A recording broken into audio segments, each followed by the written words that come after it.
বলছি বাবা, আমার কলেজে যে ফাইনাল ইয়ারের পরীক্ষা হয়েছে না, হ্যাঁ, তাই ওটা কি হয়েছে? ওটা আমার এত সুন্দর পরীক্ষা হয়েছে যে আমার কলেজ থেকে ছাড়তেই চাচ্ছে না। ও তাই নাকি? তা কি বলছে?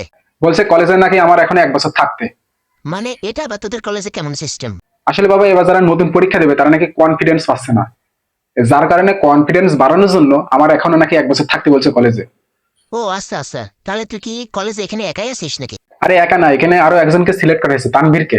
আরে তানভীর তো প্রতি বছরই ফেল করে, ওর কিভাবে ভালো পরীক্ষা হয়? আসলে বাবা, এবার তানভীর আমার পাশের সিটে বসেছিল, যার জন্য আমাকে দেখে দেখে কপি করেছে, এই কারণে পরীক্ষা ভালো হয়েছে। ও কি জানি বাবা।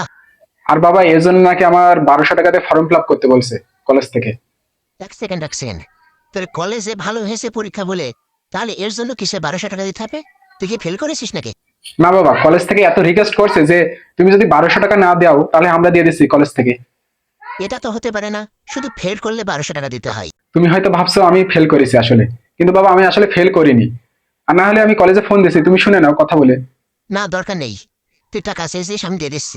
আসলে বাবা, আমি তোমার সম্মান রক্ষার্থে আমি বলছি যে 1200 টাকা দিয়ে দাও, না হলে হয়তো স্যারেরা ভাববে যে তোমার বাবা এত কিপটামি কেন। ঠাস করে একটা মারবো না তোরে।